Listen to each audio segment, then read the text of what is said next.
Why are there so many songs about rainbows?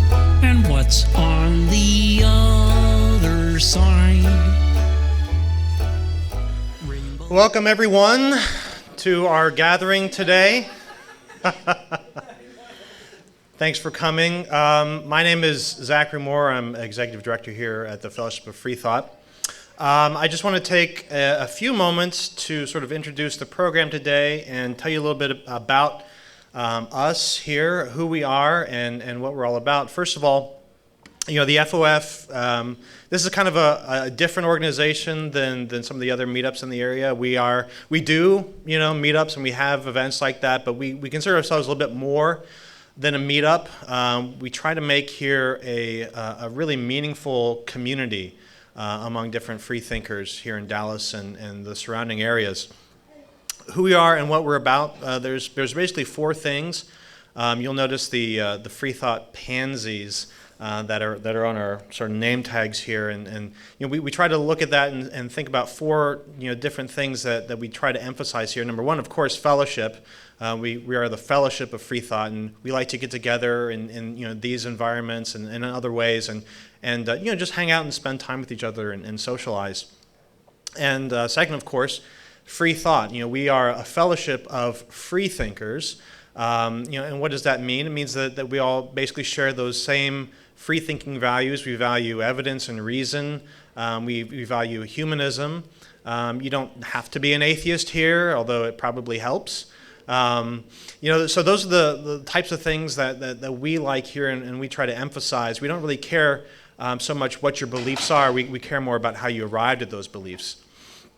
And also, one of the things with being a fellowship is we try to create opportunities for people to get to know each other well enough and intimately enough to become friends and to to develop those really close relationships, which makes life basically worth living. And we also encourage a very family-friendly environment here. You'll notice a lot of kids sort of running around in different areas and people sort of meeting and falling in love and getting married and starting families of their own and bringing them into our family here, and that's really what we encourage with this organization. It's like I said, it's more than a meetup. It's really a Freethought family is what we try to do.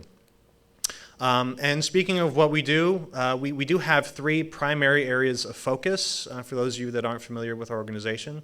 And you don't have to raise your hands, but you can bug me or bug any of the other directors here afterwards if you'd like to learn more. But the three primary areas of focus are, number one, to educate each other and other people outside of our organization. And opportunities like different lecture series or philosophy clubs or different discussion groups and things like that. That's what we try to do. We also, of course, we try to socialize.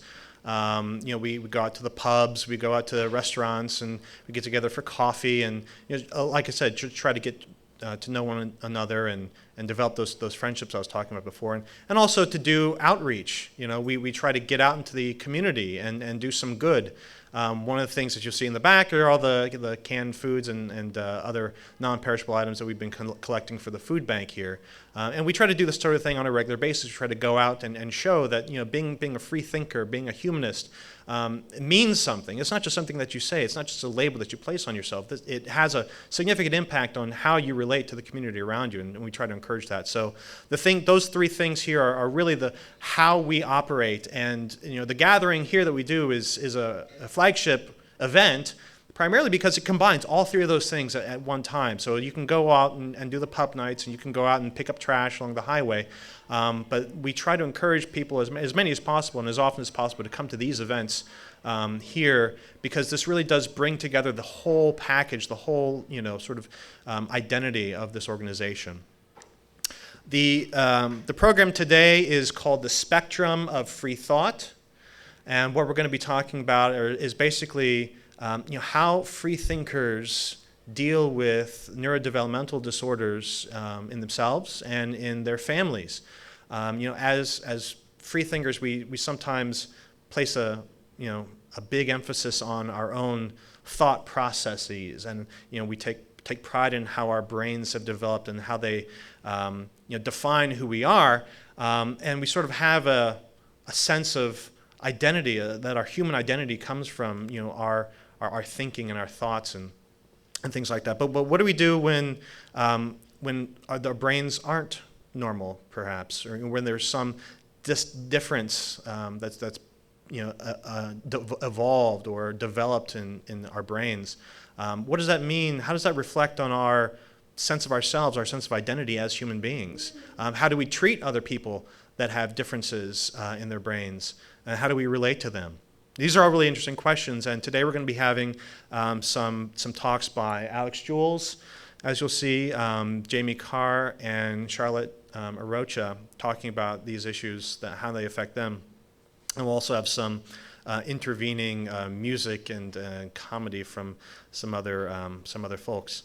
So without further ado, I wanted to hand this right over to our incoming executive director, Alix Jules.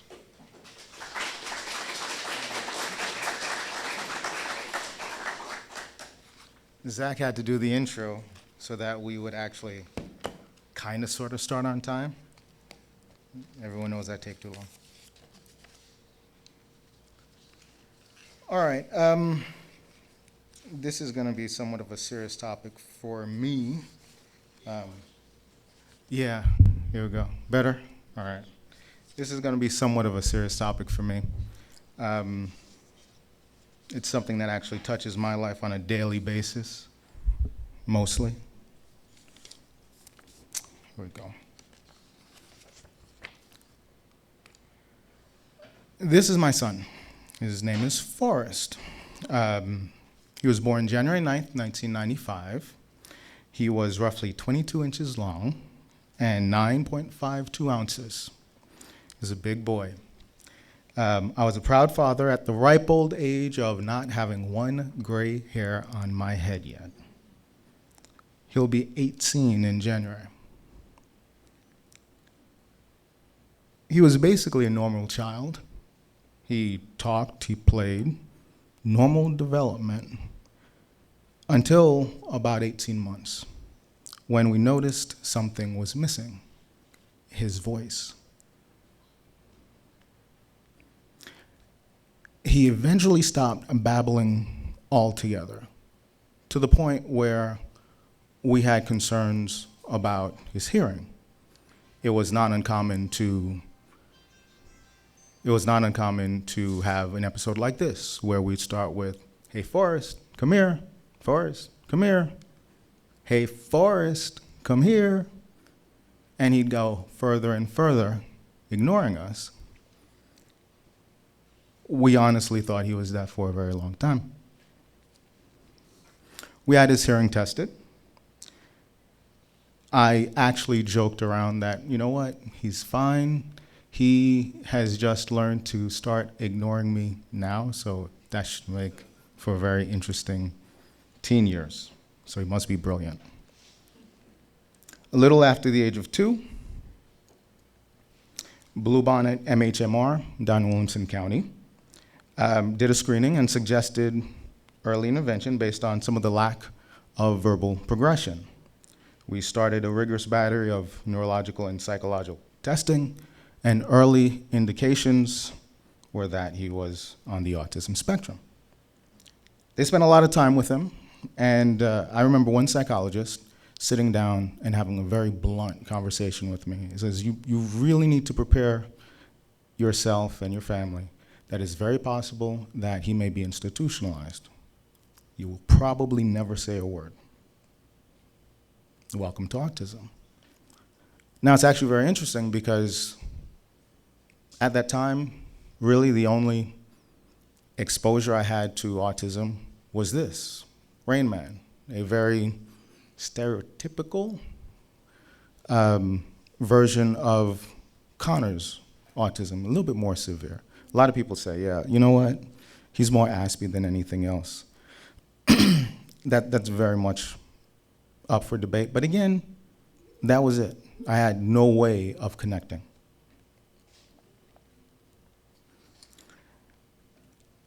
I had actually seen levels of rocking, hand flapping, and levels of regression with Forrest that I wasn't expecting. it became very real, very quick. So I decided that I was going to have to educate myself.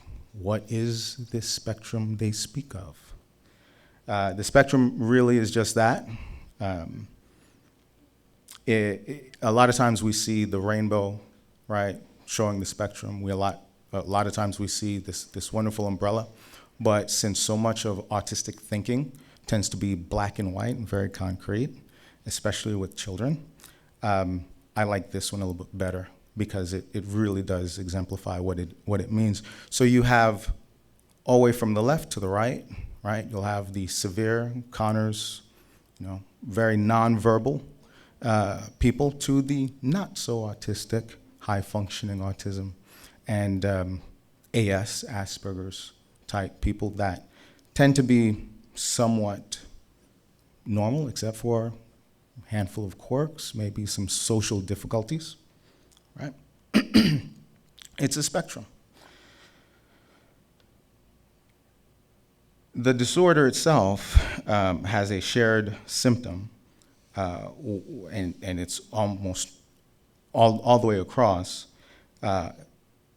There's difficulty with social communication, eye contact, conversation, and taking and understanding the other person's perspective tends to be a little bit difficult.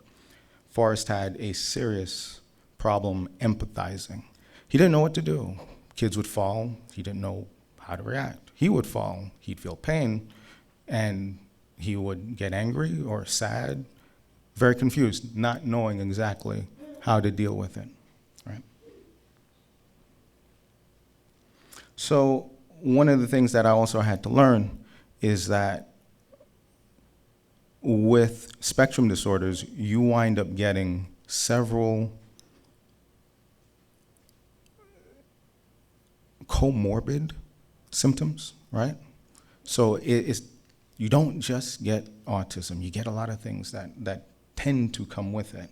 So it's not uncommon to find autism and ADD, autism and bipolar disorder, autism and some level of anxiety, autism and various motor skill issues, clumsiness, etc. I mean, the list goes on and on. It is a neurological disorder, which also makes it very difficult to diagnose, and that's actually one of the problems that people have had over the years. Is that we see this big number of people that are now deemed autistic. It's like, well, did this number just pop out of nowhere? No, we're diagnosing a little bit better, and I just say a little bit better. Okay, and the causes still very much unknown, right? There are a lot of prevailing theories around it. Is it gene variation? Is it gene expression?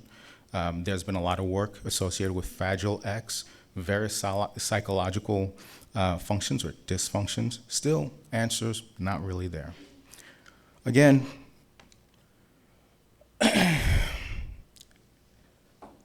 when you look at the spectrum itself, right, we have this kind of distribution.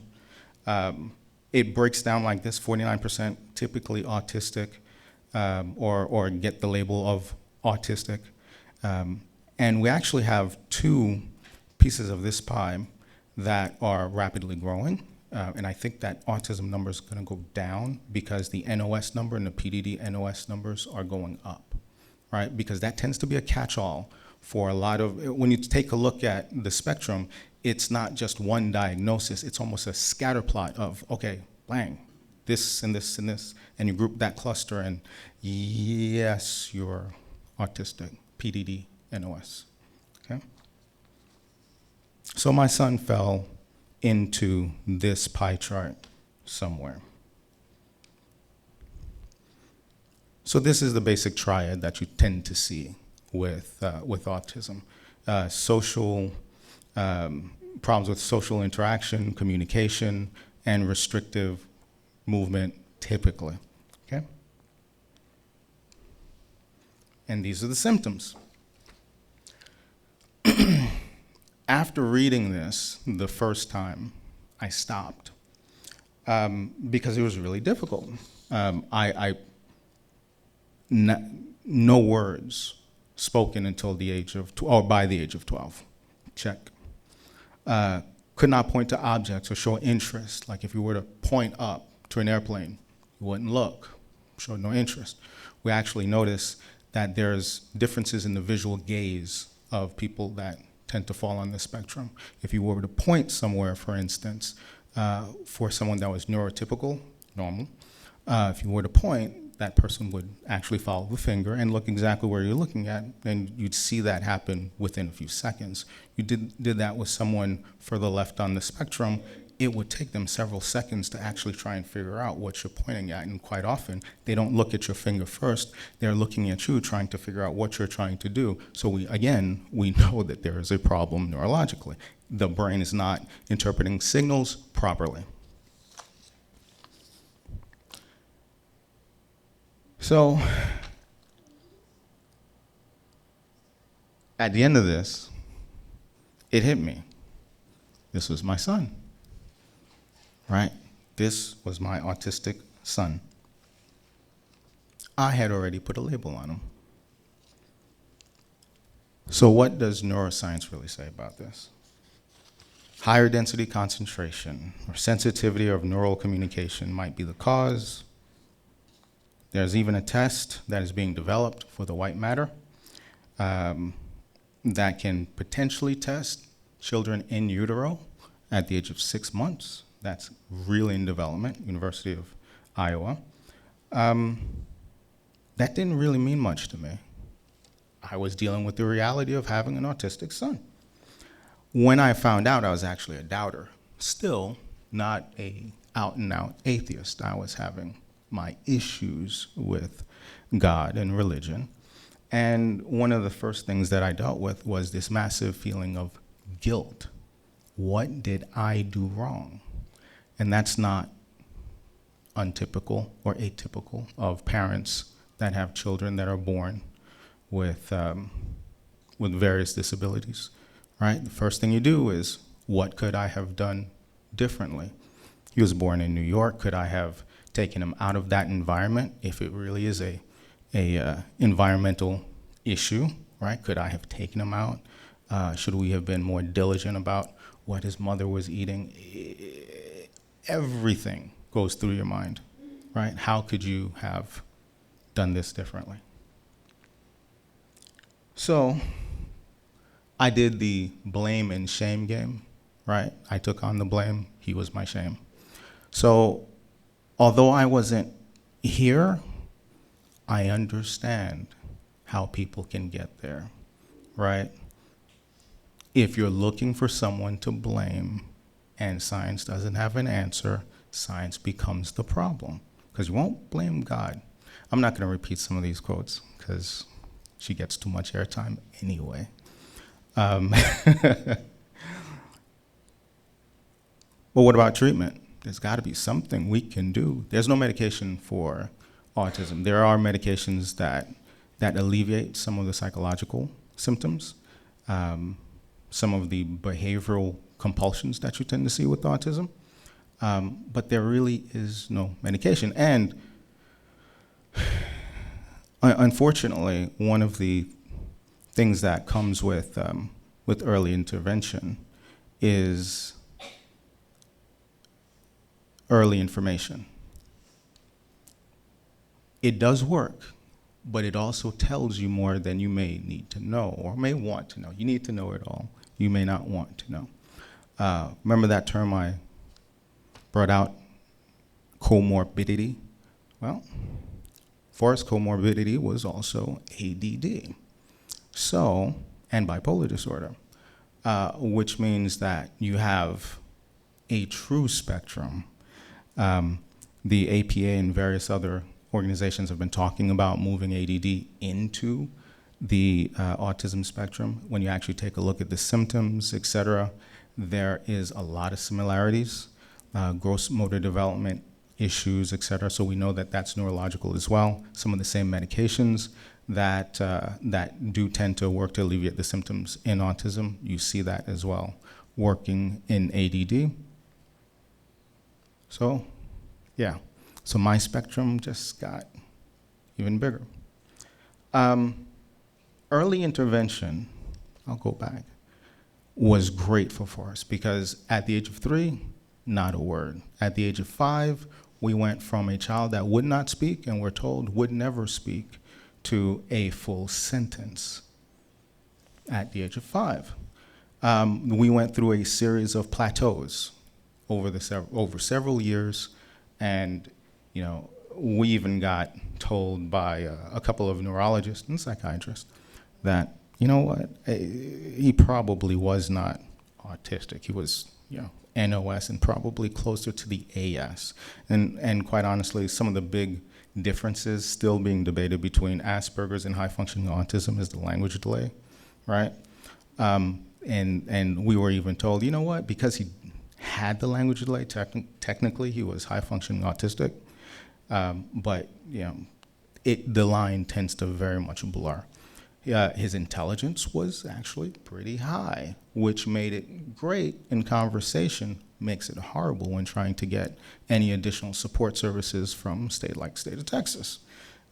Because if you are not, we don't have a roadmap yet. We're developing a roadmap to deal with the growing numbers of autistic individuals in the state, but we're so far behind. It's actually a little embarrassing. Thank you, Governor. Medication can work. Medication can work. But again, that word, comorbidity, is a problem. When some of the compulsions that you see in ADD, when they manifest in someone who has bipolar disorder or autism, you gotta be careful with what you're mixing.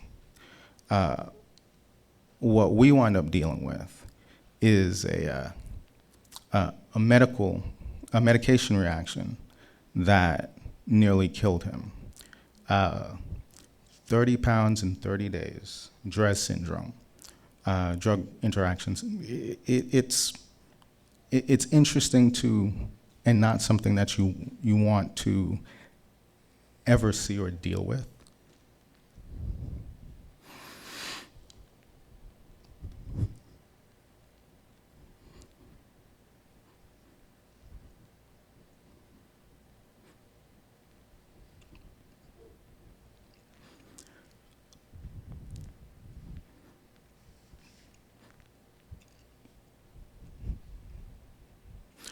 But recovery is relative, right? So he is up and he is about and he is better. Better is relative.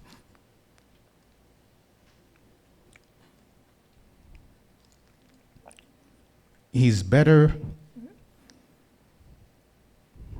than anyone, including I, would have ever expected. He didn't even let me, he did not let me define his existence. He would not.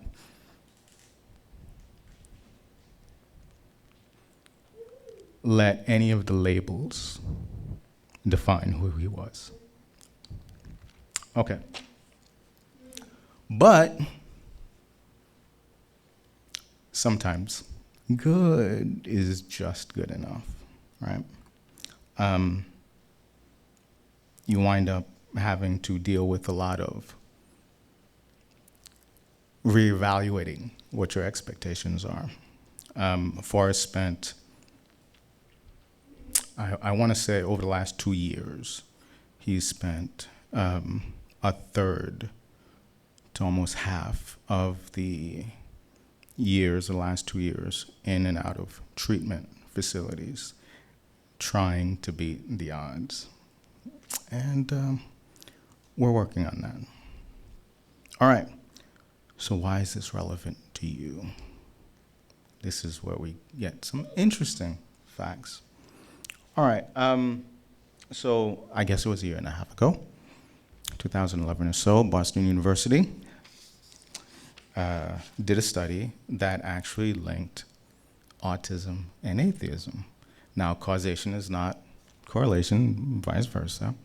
But they did spend a little bit of time talking to people that were autistic and analyzing people in the forums, etc. And as you can see, an interesting number pops up. Because of the logical and rational thinking, the concrete thinking that you tend to see with people with the autism, they tend to be a little bit more atheistic than not. If you actually look at the numbers, the similarities between the groups, what we wind up thinking is really important, emphasis on rationality, look at that. People with the on the spectrum tend to think it's a little bit more important than even us sometimes. And when you walk into our children's rooms on any given day, on any given gathering, you will notice that we have probably more than our fair share. Again, not a big surprise. We've been asked a few times, like, do we accommodate children with special needs? The answer is yes. What about children that are on the spectrum? I wouldn't be here if we didn't. Right?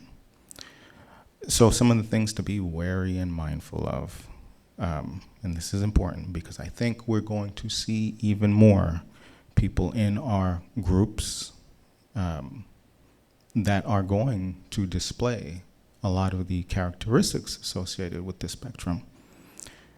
Just a handful of things, right? For everyone who's neurotypical, which is a term that several autistic children shared with me. I was like, what is neurotypical?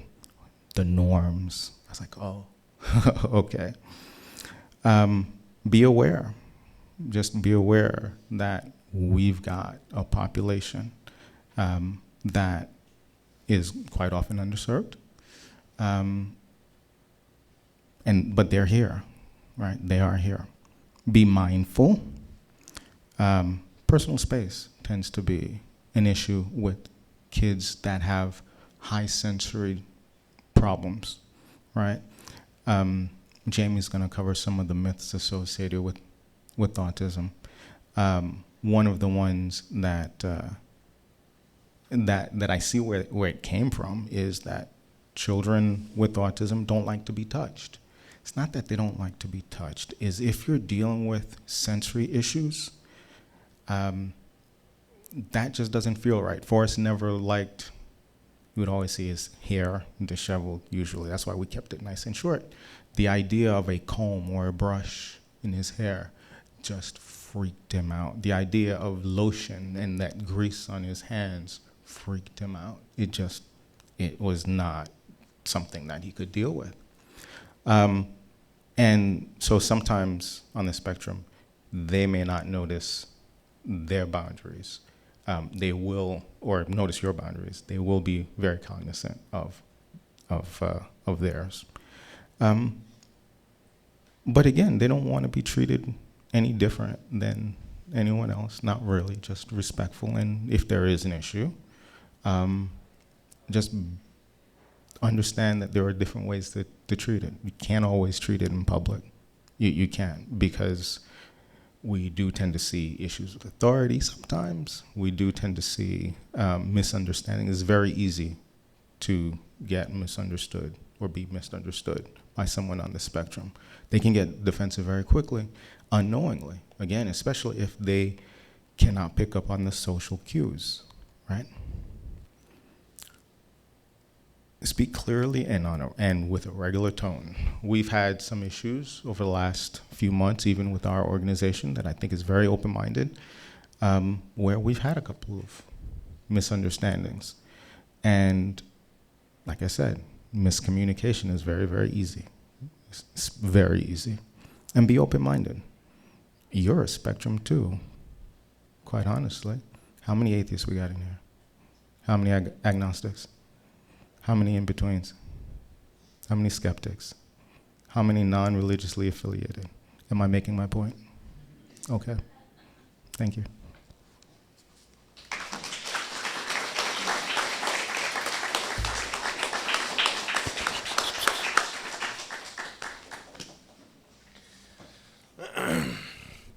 Thanks, Alex. We'll move on. One of the things that children on all points of the spectrum have in common is introducing frustration into the lives of their parents, which is something that I'm beginning to learn a little bit more about. So what we have right now, just to sort of break the mood a little bit, is a short song by Tim Minchin called Lullaby. Modern Love's touching finale. A beautiful lullaby from Tim Minchin. Take it away, Tim.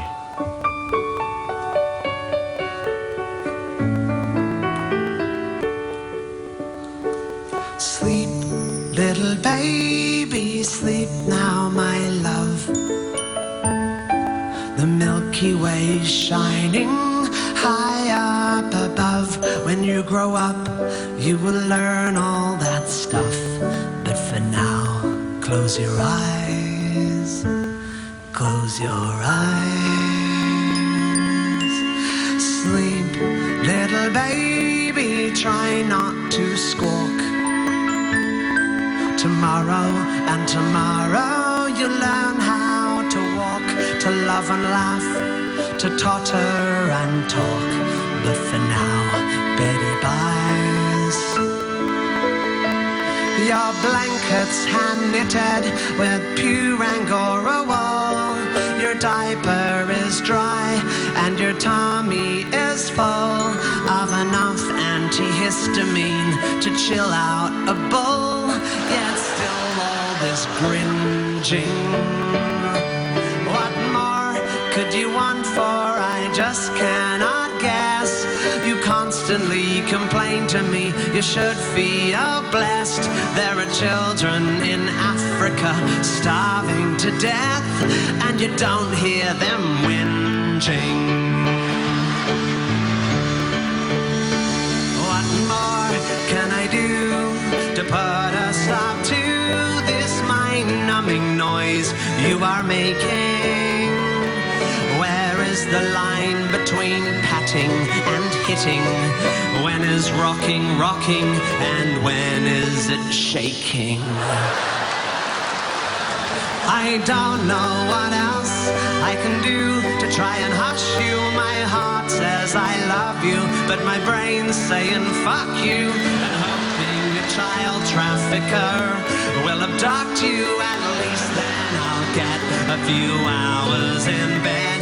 I've shushed and I've cooed and I've even tried to sing oh bloody oh blada in the exact voice of Ringo. Now all I have left is to hope that a dingo will sneak in and rip off your fat bitching head.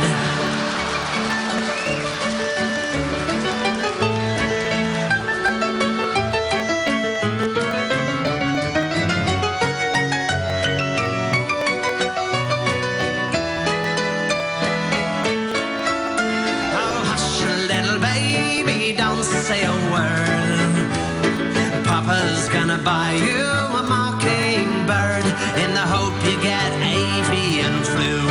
The nice folk in A&E will take care of you.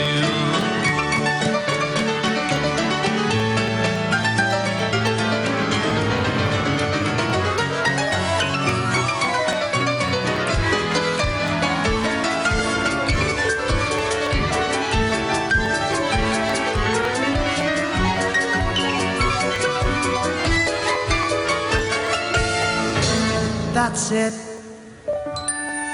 Close your eyes. Not a sound. I can barely see your tiny belly moving up and down. One thing they don't mention in the parenting book: your love for them grows the closer to dead they look.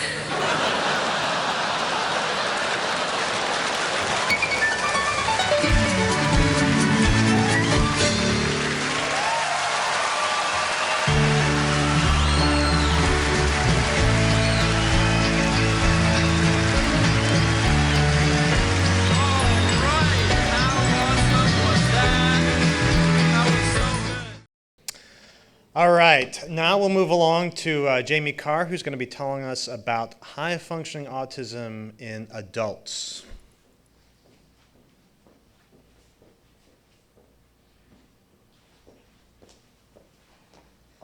As one of the half dozen or so new mothers that we have, I particularly appreciated that one. All right, I'm going to talk about high-functioning adults and particularly the challenges we face in the workplace. But I want to start with an anecdote about literalism and when I think my mother first started to suspect that there might be a problem with me. When I was younger in high school, I asked my science teacher how much the Earth weighed, because I thought that that's a question that every science teacher should be able to answer. And she says, well, I don't know off the top of my head. And my reply was, well, what about the middle of your head? Because I didn't understand why the part of her head had anything to do with her being able to answer my question. And she didn't just say, I don't know. She said, I don't know off the top of my head. I'm like, what does your top of your head have to do with anything, right? And I had this problem with a lot of things and cliches that people said, and I didn't understand why you would say something like that. And I took things very literally. Now, I came out at work this year as an adult with high-functioning autism. I got declined for a promotion 2 weeks ago, and the reason when my boss pulled me in was, and it was written on a piece of paper, and it says, Jamye lacks relational capacity. And I wanted to talk to you guys about some of the challenges of being a high-functioning adult in the workplace particularly, but also to talk about some of the myths that people have about autism. In listening to Alix's talk, I recognized a lot of those challenges, particularly when he put the picture of Tom Cruise and Dustin Hoffman as Rain Man up there, because a lot of people equate that. When they hear autism, you think of someone on that end of the spectrum, of someone who is not functioning, who isn't able to hold a conversation or be part of society in general. Now, the myth number one about autism is that people with autism have these savant-like abilities. Approximately half of individuals with savant-like abilities are on the autism spectrum. However, of everyone diagnosed with autism, it's only about 10% that show any sort of savant-like skill. And generally, those savant-like skills are things that are not necessarily useful, or like it's not like as an autistic person you could predict horse races or anything like that. There are a lot of people who gather, say, ISBN numbers from books in their library, like I do.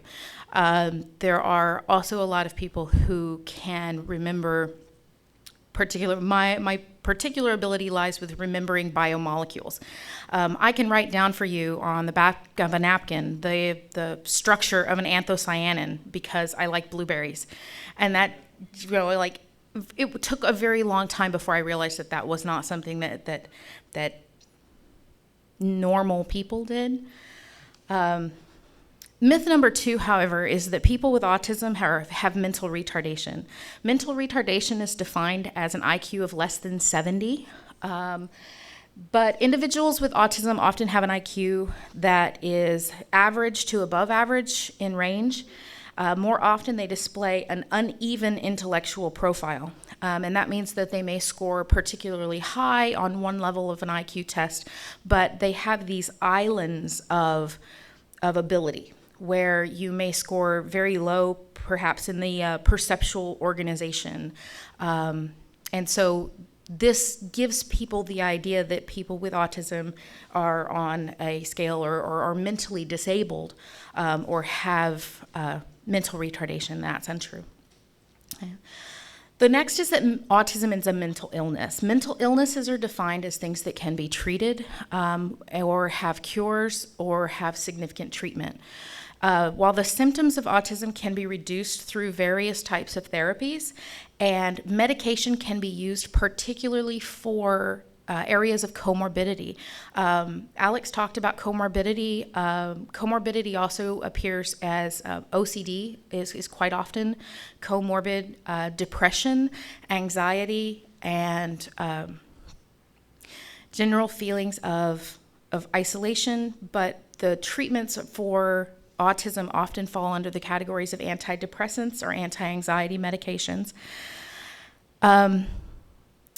Autism is a neurobiological disorder. There's no spontaneous remission. You don't just wake up and snap out of it. You don't just get better. You can simply treat some of the comorbidity factors to try to make it a little easier to live with it. However, there's not something that is going to just make it better someday. As Alix said, right, good is relative, and some days you have better days than others, just like anybody else. The last is that people with autism don't like to be touched, and I want to tie into this the idea that people with autism don't have emotion or don't show emotion.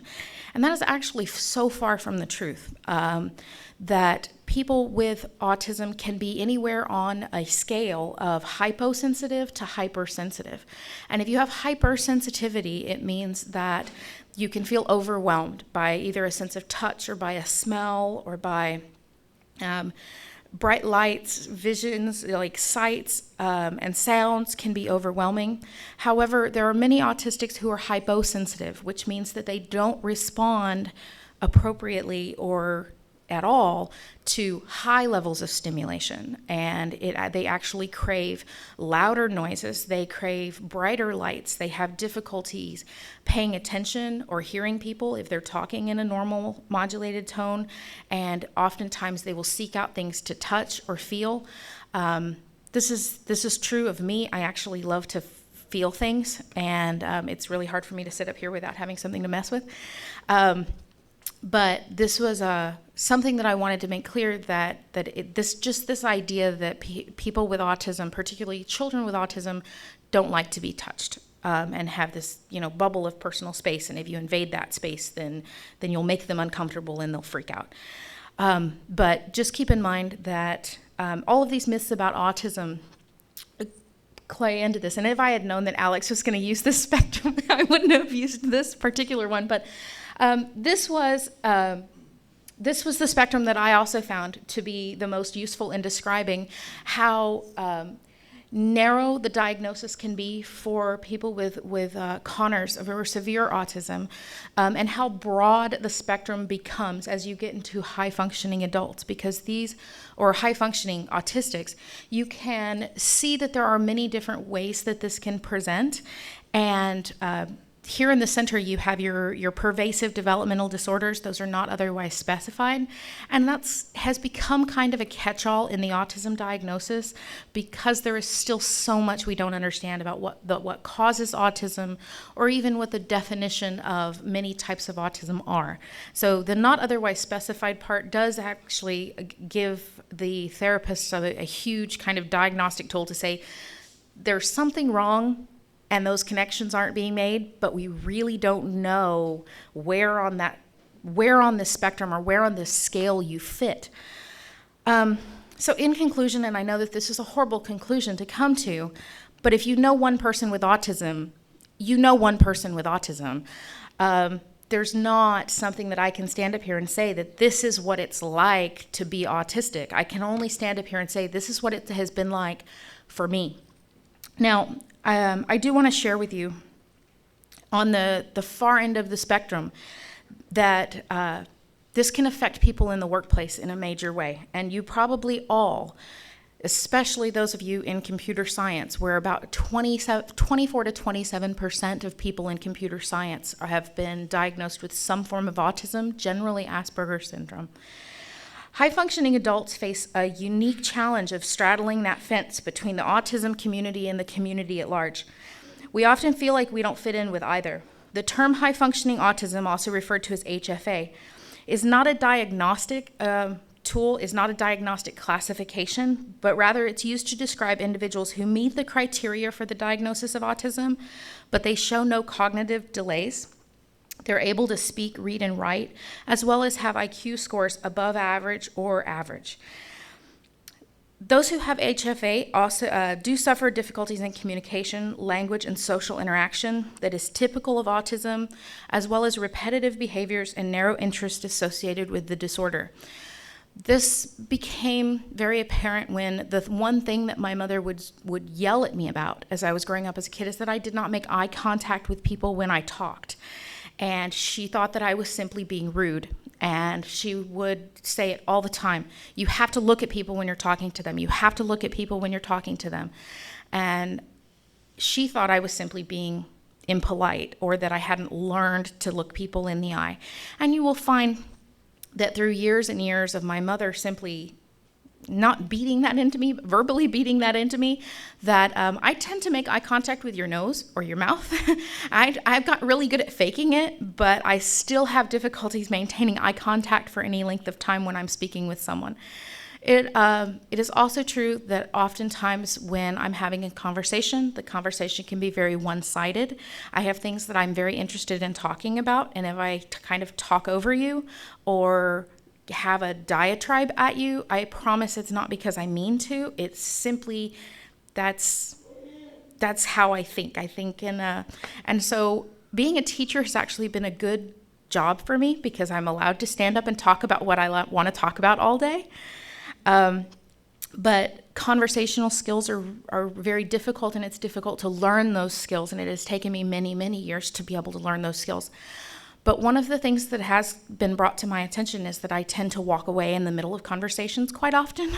And if I do that to you, I do want to apologize. It's not that I have found you boring or that I'm trying to be rude. It's simply that in the quite literal sense, when a conversation's over or I feel that I've said everything that I need to say in a conversation, I don't feel the need to wrap it up. And it's hard to describe. I envy Alix for being able to come up and talk about someone else having autism. It's much more difficult to stand up here and say, this is what it's like for me. The workplace has been particularly difficult for me because while I deal very well with students, because I get to stand up and share what my passion is, which is biology, when I have to socially interact with my peers, abstract language concepts such as irony or humor are kind of lost on me, and it's very difficult to comprehend these things and it's very difficult to fit in or make friends in the workplace when you don't get their jokes and you don't find them particularly funny. And it's not that they're not funny, it's simply that I don't get what it's all about. Many adults are able to blend into society as well as anyone. You can learn to manage your autism, and you can build successful, independent lives. I have a happy marriage, I have a wonderful daughter, and I have a wonderful group of friends. But many are able to find their niche quite nicely. But to the average person that are untrained in the subtleties of recognizing autism, these high-functioning adults may seem as though they don't have autism at all, which spares us the assumptions and prejudices that people have about individuals with autism when their symptoms are more obvious. Steady employment, however, can be a big challenge for adults with autism. While workers with HFA are often extremely bright, very focused, and talented, the social aspects of the workplace are undoing. Workplace camaraderie can be unfamiliar territory when you don't understand how social interactions work and you can't respond to people's facial expressions in a way that makes sense to them. I find particularly job interviews exceptionally difficult because I don't know what people want me to say. And I can't tell by their facial expressions if they're pleased with what I'm saying or if they're unpleased with what I'm saying and I should kind of change my tactics. I generally simply go in, say what I feel I need to say, and that has not gone well for me in the past. Coworkers who are not aware of these difficulties can see people with high-functioning autism as odd, or because of our behavioral symptoms, aloof or arrogant or too serious. This comes along with a lot of social awkwardness, and these misunderstandings can breed all kinds of resentment, and it has in the past for me. And it can cause dismissals by employers in order to keep peace in the workplace. This has happened to me as well, and I feared it happening this year. My principal actually contacted another school to see if they would be interested in having me as a physics teacher because, as my principal said, I lack relational capacity, and I was sending emails or talking to other teachers in the workplace, and I am very methodical about the way I communicate with other teachers, and I don't tend to use what my principal would consider an appropriate tone. I simply say, I need this is when I need it, and this is the deadline. And apparently that doesn't, and I see anything else as mollycoddling, So it was very difficult for me to hear that other employees and my coworkers were in seeing a tone that I don't even see or think is necessary. So, I'm sorry, my notes just disappeared. I'm so nervous right now, I'm sorry. Many adults with high-functioning autism, we face an uphill battle in establishing those lasting personal relationships. Because our personal relationships can often suffer the same misunderstandings that our professional relationships can have. High-functioning autistic children also tend to be bullied and ridiculed by schoolmates because they are leery of social interactions that other neurotypical students have. Now, autism awareness has risen dramatically over the last few years, which has resulted in more information and resources. However, it is very difficult for an adult with high-functioning autism who has faced these challenges for my entire life, because we don't fit in the end of the spectrum that does receive the social services and things necessary. I actually had to receive a diagnosis of depression in order to be seen by a therapist who said that, yes, I was indeed a high-functioning autistic adult, and that they would continue to have me as a depression patient and treat me for depression symptoms, but that the diagnosis of HFA was not in any way something that could help me receive any benefits, treatment, or counseling for autism. In my life, I have had more careers than most of you guys have probably had part-time jobs. I've been a teacher twice. I've been an administrative assistant twice. I've worked in plant pathology, veterinary pathobiology. I've been a bouncer at a club. I've been a pastry chef. I've been a pizza delivery person. I've been a grant writer. I've been a field biologist. I've worked in medical microbiology, and I've worked in histopathology. This is not atypical for adults with high-functioning autism because of our difficulties in fitting in the workplace. It's not that we cannot tell that things are socially awkward around us. In fact, we can generally tell every bit as much. It's just that we don't know what to do to make it any better. So the key difficulties that I would like to make you guys aware of is simply that difficulty in reading the subtle social cues that indicate how someone is feeling. Also difficulty in figuring out what another person is thinking. It's very difficult for most people with autism to empathize, to be able to think this person must be sad because this thing has happened to them. And you'll hear quite often that I say, I can't understand what you must be going through. You will never hear me say, I know exactly how you feel, because I really don't. And I think it's disingenuous for anyone to claim that they can know what you're going through. And so in a very literal sense, I think nobody knows what I'm going through. Nobody knows what you're going through. You are completely and utterly alone in your feelings, and I'm oddly okay with that. I think a lot of people probably aren't, but that lack of empathy is not me being cold or harsh, but rather a literalist. So I hope that this helped you to understand and possibly identify either within yourself or within people that you work with. If you have that guy at work or that girl at work that just is awkward and says things that you don't understand and doesn't get your jokes or laughs at inappropriate times, you might consider that they probably do fall somewhere in the spectrum and are having difficulties, and probably they're not just awkward or weird, okay? And they're probably struggling every bit as much as you struggle on a daily basis. All right, thank you.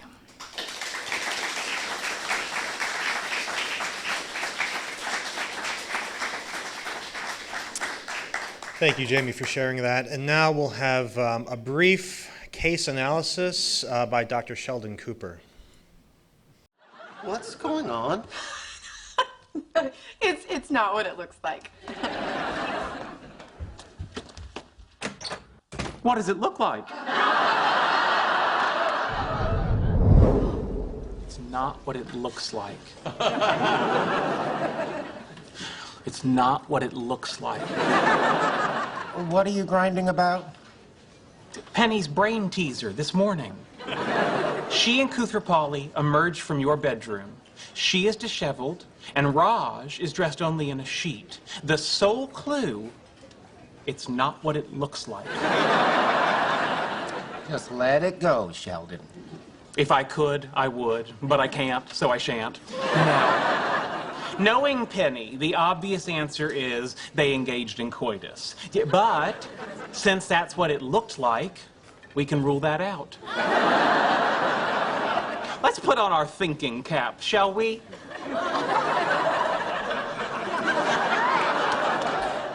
Raj is from India, a tropical country, third world hygiene, parasitic infections are common, such as pinworms.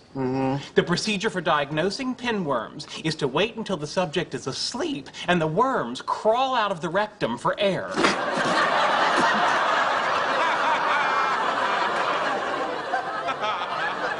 Yes, just like that. Penny could have been inspecting Raj's anal region for parasites. Yeah, oh boy, that's a true blue friend. They slept together, Sherlock. No, you weren't listening. She said it's not what it looks like. She lied. Oh. Oh, now don't I look silly sitting here wearing this?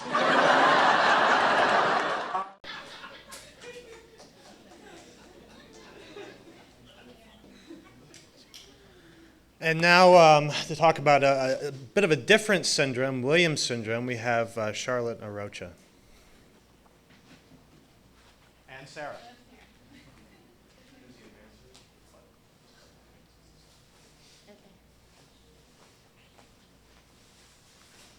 Hello. My name is Sarah, otherwise known as Sarah's mom, and this is Sarah. Hi, guys. Sarah has Williams syndrome, and we're going to tell you a little bit about the spectrum of the disorder and where Sarah fits in that spectrum. Let's first talk about what Williams syndrome is not. It is not hereditary, and it does not discriminate. Williams syndrome affects people of all races, colors, genders, national origins, and belief systems. Individuals with Williams syndrome are affected physically, developmentally, and psychosocially.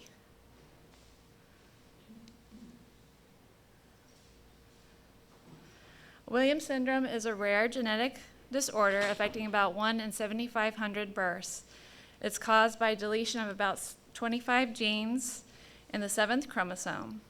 One of the missing genes is the elastin gene. It is a protein that allows blood vessels and other tissues in the body to stretch. And it is used as a marker in the genetic test to diagnose Williams syndrome. The image on your left is missing the elastin gene in one of the 7th chromosomes. Dr. J.C.P. Williams first described Williams syndrome in 1961 as supravalvular aortic stenosis. That was one of the characteristics, which that's a heart condition. Mental disability, and elfin facial features. Since then, many more studies have been done, and there's a lot going on right now.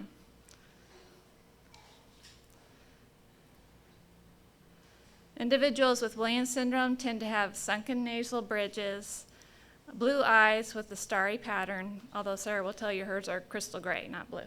Which they are. Wide mouth with full lips, puffiness around the eyes, small chins, and small, widely spaced teeth. And they also almost constantly wear smiles. They have other physical characteristics. Most of them have cardiac abnormalities relating to the lack of elastin.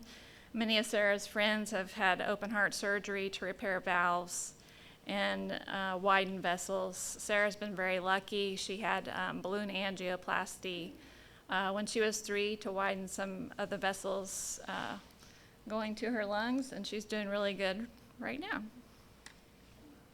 We don't anticipate having to have any surgery. She does have the supravalvular aortic stenosis, which is a narrowing of the valve right above the aortic valve, but it doesn't need any surgery. They also tend to have hypercalcemia, which is an elevated calcium level in their blood, creates abdominal pain, poor appetite, and frequent urination. Most kids outgrow this by the age of 5, which Sarah did, thank goodness. She had to go to the bathroom all the time. I was always on the lookout for where the next restroom was, and we had about 4.7 seconds to get there when she said she had to go. Hypercosis is also a physical trait that a lot of the kids have. It's an oversensitivity to certain frequencies. For Sarah and many of her friends, just the anticipation of a balloon popping or fireworks causes very high anxiety. Hypertonia is also very typical. It's a reduced ability of the muscles to stretch. They have quite a few developmental characteristics as well. A lot of kids with Williams syndrome have mild to moderate intellectual inability or disability with IQs in the 50s to 60s. We had Sarah's tested at MHMR in Tarrant County, and she actually scored a 88, so she's very high functioning. She's in public school with her class, started high school this year, and it's been very tough, but she's doing good, and she's not even on a modified program. They also experience delayed language abilities and motor skill development. They also experience visual and spatial deficits. Sarah's visual spatial impairment, for example, delayed her learning to walk, to maneuver up and down stairs, and to ride a bicycle, which we're actually still working on. So you can do pretty good though, right? Yeah. Yeah. People with Williams syndrome also experience a myriad of psychological characteristics, including some challenges like high anxiety levels and phobias, poor concentration, and often combined with ADHD. And social disinhibition, which is also referred to as cocktail party personality. This may not seem like a challenge, but if you try to teach a child with this type of disinhibition, stranger danger, it's just about impossible. They also have some wonderful aptitudes. They have high levels of empathy and kindness to all creatures. The only person I've ever seen Sarah get mad at was her brother, and I think that was just typical siblings. There's a certain knowledge there of how to live in the moment and enjoy every moment. And there's a passionate love of music, and it's often combined with music abilities and perfect pitch. And Sarah plays the piano, although she doesn't have perfect pitch. No. Let's see. How do I run that, Zach? We have a little clip from 2020. They did a series on individuals with Williams syndrome, and this is just a little part of that. Which button? Williams syndrome is a genetic condition affecting 1 out of every 7,500 newborns. About 25 genes are deleted after fertilization. By far, the most fascinating aspect of Williams is a complete lack of social inhibition. I have a question to ask you. All right, let's hear it. What is it? Do you like girls? I do like girls. Trying to understand what are the underlying cognitive and brain mechanisms that explain the social interest, the social exuberance that we see. Do you worry sometimes? or Dr. often? Helen Tager-Flussberg of Boston University has been studying Williams for almost 20 years. Take a look at this video, an experiment run by Tager-Flussberg's team, which tests empathy in children.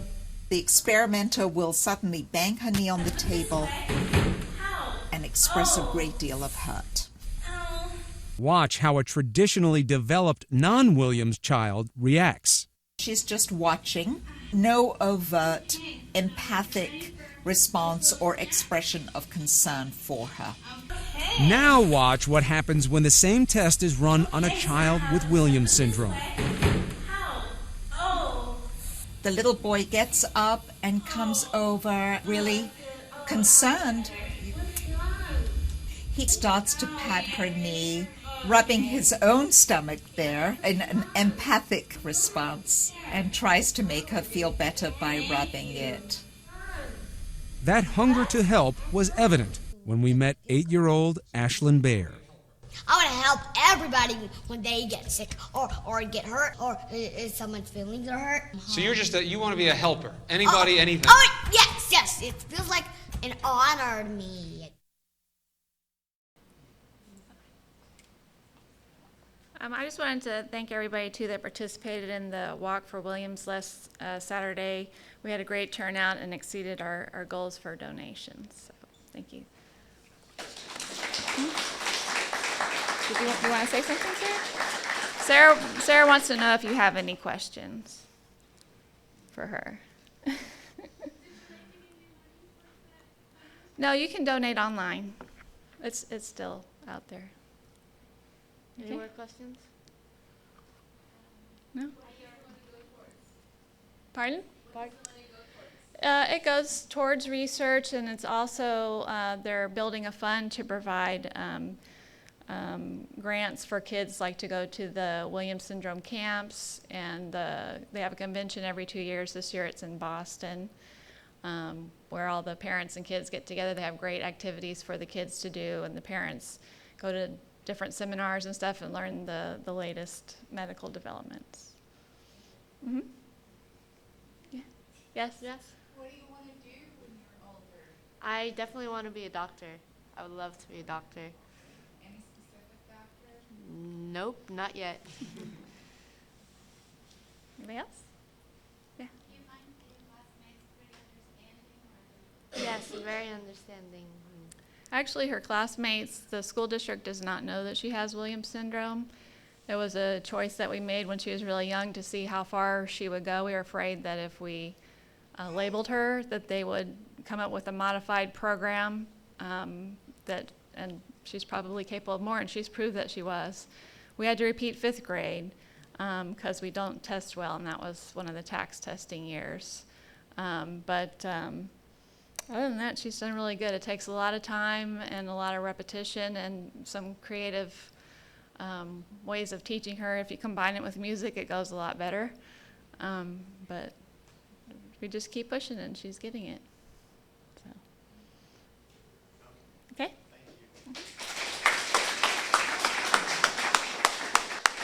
Thanks to Charlotte and Sarah for sharing another fascinating spectrum, and we're barely scratching the surface here today. Next up, Amanda Jules is going to talk to us about the youth program here and what they've been doing today.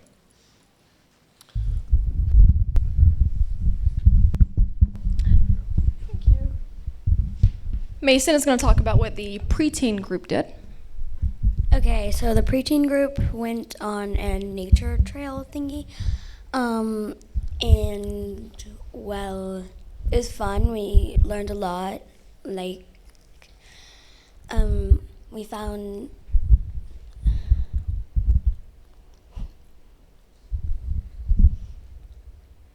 I'm nervous. Huh? You want to say something else you did instead of that?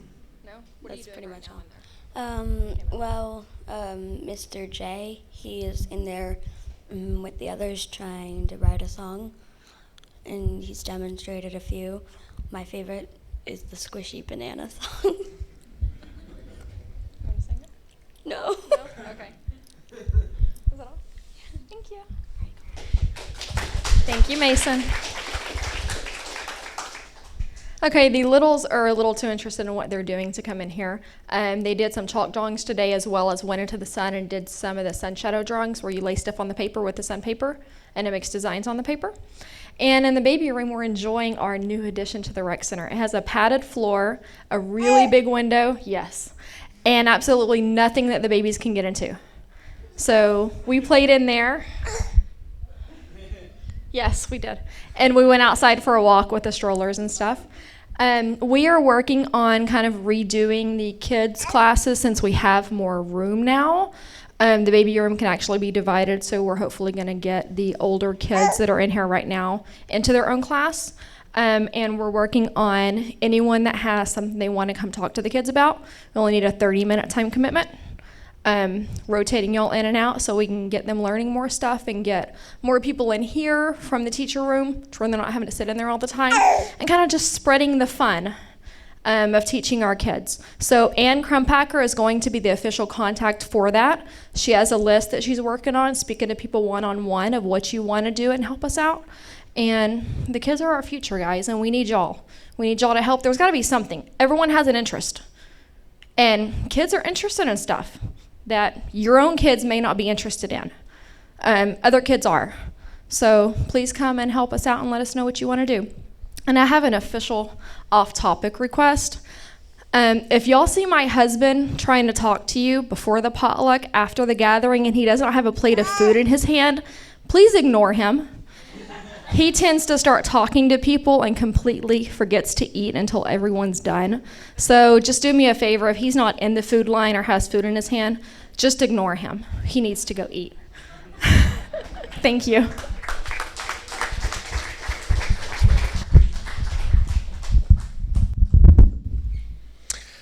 All right, we'll get things wrapped up here really quickly, but first, just a few announcements. Number one, we have an incoming board of directors. This board will take office June 1st. So this is really your last opportunity to interact with the old board, although some of the new board is the same as the old board. And just to introduce them, if your name is listed here, if you're on the board incoming, please stand up so that everybody can see you, and I'll point you out.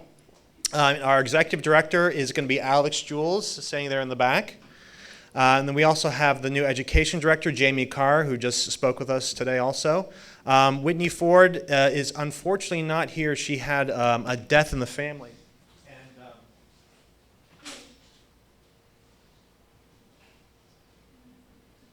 let me quickly mention that we have a couple cards here. So if there's a sympathy card, if you would be so kind as to sign this for Whitney. She's her father just passed away last week, so she's dealing with that with her family. But she's going to be continuing on as our social director, and Melanie Clemmer in the back there is going to be continuing on as our outreach director, organizing things like the canned food drive. Amanda Jules is going to be continuing as our youth director, and Justin Fisher, who also is not here, and we have a card for him. He actually had a very serious health issue this week. It landed him in the hospital, so if you would sign his card too, that would be appreciated. He's going to be moving to the finance director position. Our at-large directors are going to be myself, Jeff Elmer, who is right there. He's our welcoming guy. Don Llewellyn right here, the guy that looks like Santa Claus. Dana Talley in the back next to Melanie. Ann Crumpacker over here. And Howard Harkness in the loud shirt. And Ann, I think you had a few things that you wanted to mention also in regards to some of the projects that you want to initiate here.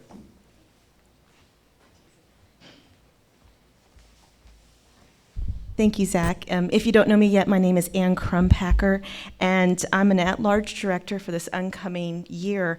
I am helping Amanda with a couple of her most pressing needs, and I wanted to talk to you about that very briefly. We are looking for 3 volunteers for the next 6 months. Actually, it would be nice if you could go through the rest of this year. So through December, we are looking for 3 co-teachers for the youth program. I'm looking specifically for 2 co-teachers for the ages 2 to 6. And again, this is just a commitment through December. I already have one co-teacher. Elaine Schulte is co-teaching in the youth group that's ages 7 through 13. I'm looking for someone to assist her. The co-teachers are responsible for those classrooms. Again, we're trying to limit the amount of time that you need to commit, but it's just until December. You can take turns being on and off for a month. You'd be responsible for 30 minutes worth of instruction. So a 30-minute, either a science or a critical thinking activity, you take turns on and off again for a month. Also, that would allow you to come into the meeting, so you're not going to have to miss the entire meeting for all of eternity. Actually, we don't believe in all of eternity, do we? So I'm going to be heading up my public school teachers, and I know who you are. So just to get us off onto a good start, I would really appreciate it if I could have 2 volunteers, again, for ages 2 to 6, and 1 volunteer for ages 7 through 13. Likewise, I know every adult in this room has a personal interest in something that should be interesting, if it's an interest, right? And we were asking for you to share that with the kids. It would be a 1-month commitment only. You need to come up with 1 lesson, approximately 30 minutes long, and tweak it for the 2 different age groups. So again, it would be 1 lesson for ages 2 to 6, the same lesson, but a little bit more sophisticated for ages 7 to 13. It could be any topic that you please. I'm going to start the ball rolling next month with a mini French lesson, because I speak French. So it can be something that you're culturally interested in. It can be, we've got someone who's volunteered to do art, games, critical thinking, astronomy. Dawn. So again, it's a 1-month commitment. You can pick your month, and that's it. You're done. Also, I'm looking for 1 more volunteer. It would be a 1-year commitment to head up our Sunshine Committee. You could rename it if you like. But it would be the person who would be responsible for things like Zach just did, get well cards, helping people who have a life change or some sort of crisis, letting us know. Most of us have been in a church or a synagogue before, and you know who that person is. So if that's something that you'd be interested in helping with for a year, please let me know. Thank you. That's all. Thank you, Anne. And just a few of the standard announcements that we have, of course. Everything that we do here is based on the donations that we receive from our members and people that support us. All these donations go to basically to pay for this space that we have here, pay for other activities, pay for kids' supplies, help fund our social outreach programs, and basically just to help grow the organization. We are a 501c3 organization, recognized, so all of your donations are, of course, tax deductible. And you can make those. Do we have bins here? Do you know? We usually have bins here, but you can also go on our website and find PayPal links or Google checkout links, and it's not too hard to. Yeah, it's not too hard to find those ways to. The easiest way, honestly, the way I do it is just to set up an automatic PayPal donation. It's very simple. I don't really have to think about it that much. But that's something that helps to support us, and we ask that you consider making about $30 a month. Or more if you're feeling particularly generous, and that would significantly improve the things that we're able to do here. Also, another reminder, I don't know how long we'll keep doing this, probably for another few months, because I think everybody knows by now, but we have reusable plates, and we actually have a system, and you can sign up to wash the plates after the gathering. But they are reusable. Please don't throw them away. Please don't throw our utensils away. It's just a way for us to try to get green and not use quite so many disposable things here. And finally, with regards to the potluck that we're about to start, for those of you that have been here for a while, you have a pretty good sense of how the potluck works and how to do it properly. If you're new or if you just haven't really figured this out yet, these are just some quick tips on how to be a good potluck person. Basic rule of thumb: bring enough food to feed yourself and all the people that you brought with you. If you've done that, then you've basically done it well, and you can read some of the other suggestions, and they're also on our meetup site if you want to review those. Another quick announcement of when we get started here, if everybody could help, I know we usually do a pretty good job of this, if everybody could help break down the chairs and put up the tables and everything like that before we get the potluck started, that would really help us out. So anyway, that's our program for today. I really appreciate everybody coming out, and we'll see you at the same location next month, third Sunday, and we actually have this for the next several months until the end of 2012. So very excited about that. This is, I think, one of our favorite locations. So let's get started on the potluck. Thank you.